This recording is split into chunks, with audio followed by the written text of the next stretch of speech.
So good day everyone. So this is the ecological movement.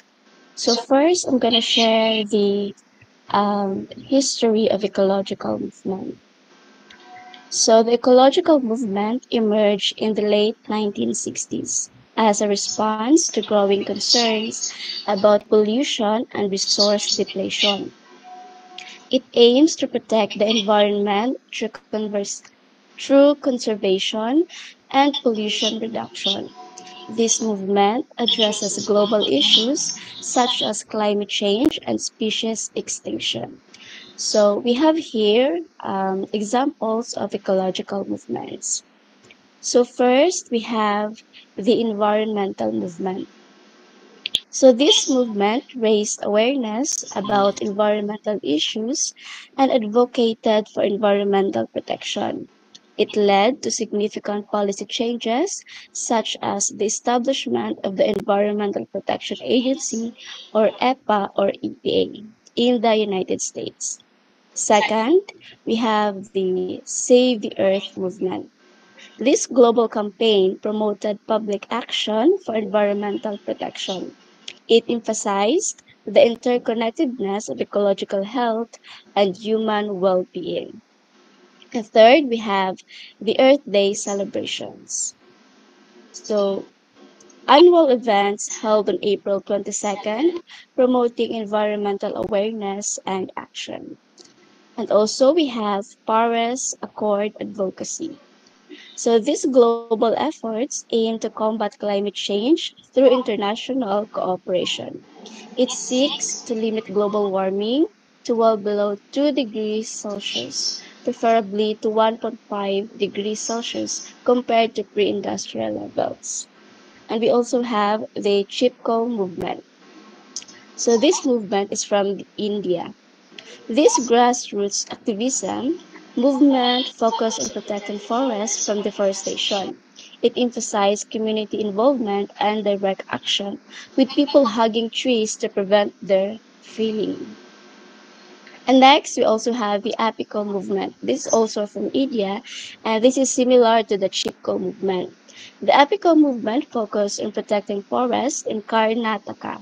It used nonviolent resistance to oppose deforestation and promote sustainable forest management.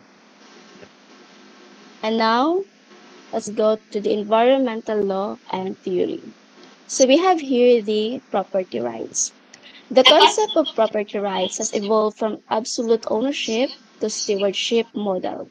This model recognizes that individuals and corporations have a responsibility to manage their property in a way that considers the broader social good and the rights of future generations. We also have the citizens' rights or citizens' suits. These legal actions allow citizens to challenge environmentally harmful actions by corporations or government agencies. This empowers individuals to hold polluters accountable and promote environmental protection. And last, we have the nature rights. This concept grants legal personhood to ecosystems, allowing them to be defended in court. This means that ecosystems can be legally recognized as having rights and interests, and their protection can be legally enforced. And now for the conclusion. Ecological movements are crucial for addressing the complex relationship between environmental protection, social equity, and sustainable development. They highlight the interconnectedness of ecology, equity, and justice, advocating for a sustainable and equitable future. That would be all. Thank you for listening, guys. Good afternoon, everyone. I am KHL Aristila, and today I will be reporting liberation movements. Now, what is liberation movement? Liberation movement have been central to the fight for freedom, justice, and equality throughout modern history. These movements aim to break the chains of oppression, discrimination, and exploitation, empowering marginalized communities to demand their rights and autonomy. It refers to the collective efforts seeking to liberate individuals or communities from various forms of oppression. These movements can take many forms, ranging from peaceful protests and legal battles to armed resistance and political activism. While each movement is unique in its context and methods, they all share the same ultimate goal, the empowerment of oppressed people and the creation of a more just society.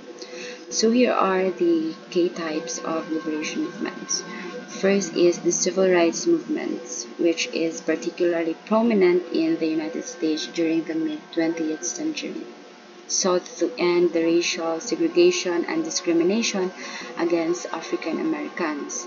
And the anti-apartheid movement was a global campaign that sought to end apartheid, a system of institutionalized racial segregation and discrimination in South Africa, which led by figures such as Nelson Mandela and so on. And the third is the women's liberation movement, or also known as the feminist movement, fought for women's rights, including suffrage, reproductive rights, and equality in the workplace. And number 4 is the LGBTQ plus rights movement. It advocates for the rights and equality of individuals who identify as lesbian, gay, bisexual, transgender, queer, or other sexual and gender minorities. The number 5 is the Indian independence movement, who sought to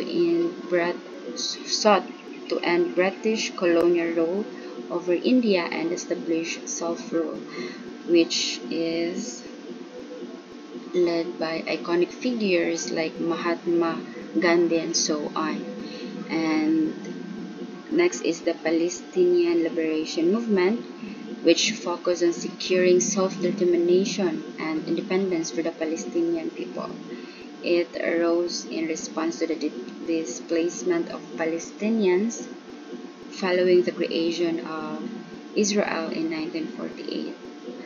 The next is the Black Power movement, which emerged in the 1960s as an extension of civil rights movement, emphasizes racial pride, self-determination, and the creation of black-controlled institutions. And lastly is the indigenous rights movement, which is dedicated to the protection and promotion of the rights of indigenous peoples around the world. It includes issues such as land rights, sovereignty, cultural preservation, and recognition of indigenous languages. So, the impact of liberation movements is each of these movements has had profound effects on the society in which they arose, as well as on global politics, from securing legal rights to raising awareness of systemic inequality. Liberation movements have reshaped laws, societies, and cultures. Their victories have been hard-won and often came at great personal sacrifice, but they demonstrate the power of collective action and the determination of marginalized groups.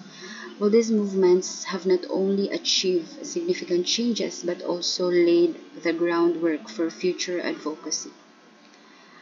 Liberation movements, in conclusion, from the fight for civil rights to the struggle for indigenous sovereignty, have been instrumental in challenging oppression and creating more just societies.